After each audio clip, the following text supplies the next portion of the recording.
Good evening, David Weir families. This is Principal Reed here, and I am joined alongside Bradley Mariano, who is a children's author of a book here we have called Scarlett and the Do-Good Dragons. How you doing, Mr. Mariano? It's good to be here. I'm doing well. Good, good, good. So we're here to share with you a little bit about this published author and how it came about to be. So can you just tell us a little bit about yourself, Bradley? Yeah, so I was born and raised in Fairfield, California, actually. I went to school at Cleo Gordon Elementary School, then I went to Dover Middle, and I graduated from Fairfield High School. And my family actually still lives here. My dad's a school principal over at K.I. Jones. So it's good to be back in Fairfield. Awesome. So you were made in FSUSD, huh? I was, yeah. Awesome. So what is life like now since graduating from Fairfield High School? Yeah, so once I graduated, I went off to college at Brigham Young University where I did my bachelor's degree in sociology. And I also did a master's there in sociology. And then I thought, well, I guess I'll continue with this school thing. I never imagined that I would go on to do a PhD when I was graduating from high school, but I did. I went off to USC, where I'm at now, and I graduate this May with my PhD in urban education policy. Wow, congratulations. Thank you. Yeah, it's an exciting time.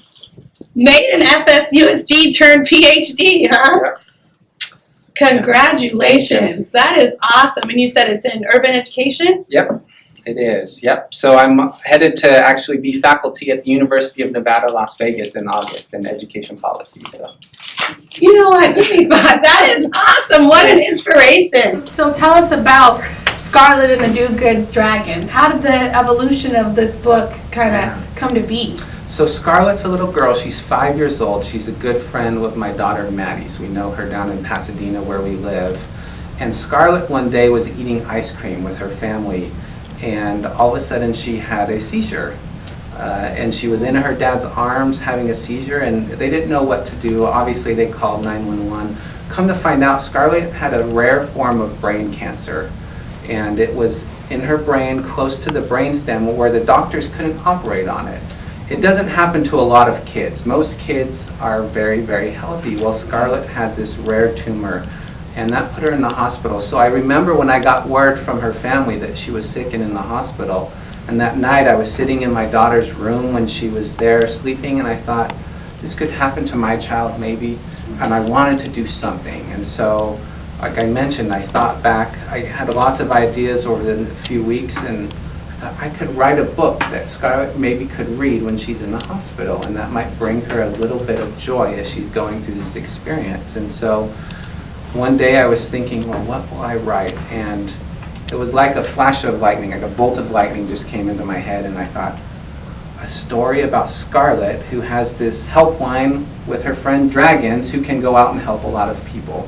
And it was like the story was just laid out for me. And so I could really write. So I wrote it out. I wrote it out, and I texted my friend Phil, and I said, Phil, I got this great story. Do you think you can put some illustrations on it? He said, oh, I'm totally in on this. And so within 4 months from the time I had written the book to illustration, we had a print version of it, Scarlett and the Do-Good Dragons. And we took it over to Scarlett's house, and we put a replica phone like it's in the story. And we put the book on her doorstep and the replica phone, and we just rang the doorbell and we ran, and we left it there for her to experience. And you know, ever since that, this story has been shared a lot, and it's a great story about how we just look for opportunities to serve and help around us. Oh my goodness, that's an amazing, amazing story, Brad. Yeah. Let's take some time and let's hear the book. All right, sounds good. Scarlett and the Do-Good Dragons, written by Bradley Mariano, illustrated by Philip Goodwin.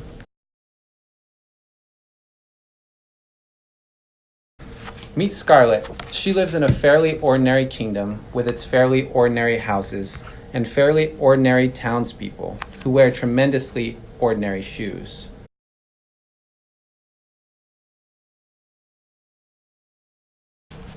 But something about Scarlett is not ordinary at all. She's a few of the most extraordinary friends. They are large and fierce and blow fire. They can shake the kingdom's houses with their thunderous roars.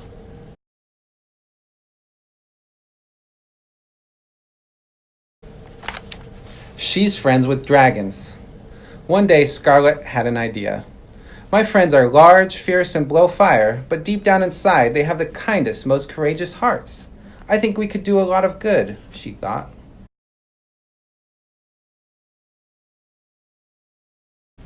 So Scarlett started the first full-service dragon helpline in the kingdom, Do Good Dragons, and the phone never stopped ringing. Scarlett and the Do Good Dragons hurried to the side of little Zane, who was afraid of the scary shadows in his bedroom. They rushed to assist Quentin's family when they forgot their matches.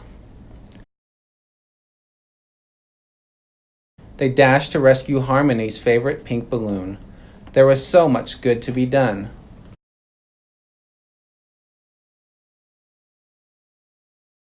Busy day, Scarlett was not feeling well, not well at all.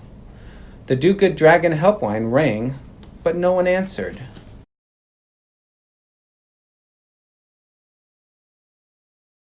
What should we do? The dragons exclaimed.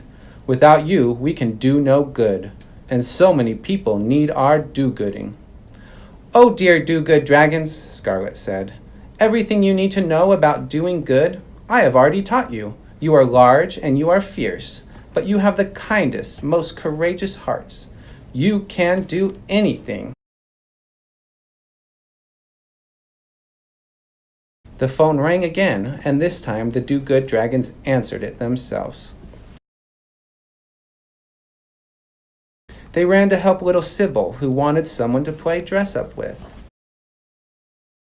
And they rushed to the side of Darby, who just needed a hug after a bad day at school.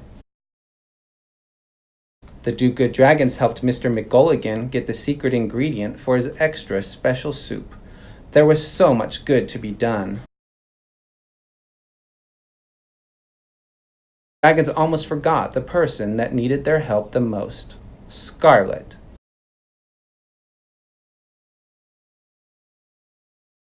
Let's go see her, they said, and this time we will bring a few of our new friends. They may wear ordinary shoes, but deep down inside they have the kindest, most courageous hearts. They can do a lot of good. And off they went. I will sit here all night in case there are any scary shadows, Zane promised Scarlett. And here is the warmest fire in case you get extra chilly, Quentin added. I brought you a pink balloon, or 29, to make you extra happy, shared Harmony. And I brought you some board games so we can have some fun, exclaimed Sybil. Here is the biggest hug, said Darby, to make you feel better on a bad day. And I made you some of my extra special soup, secret ingredient and all, said Mr. McGulligan.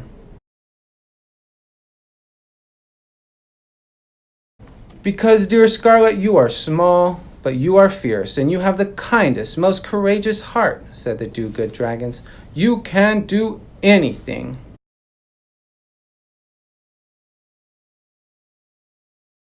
And she did, with her dragon-like spirit and a little help from her extraordinary friends. The kingdom was not so ordinary after all.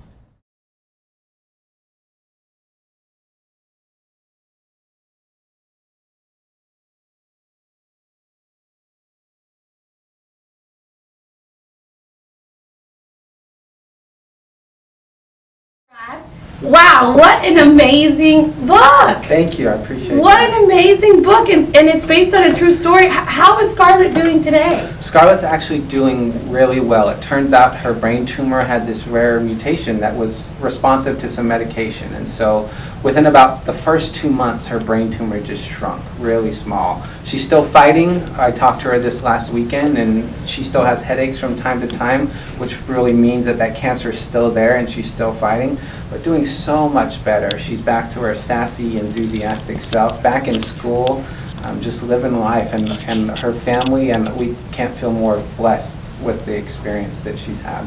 Yes, yes, yes. Wow, well, I'm inspired from the book, from what you're doing now, and you came from Fairfield.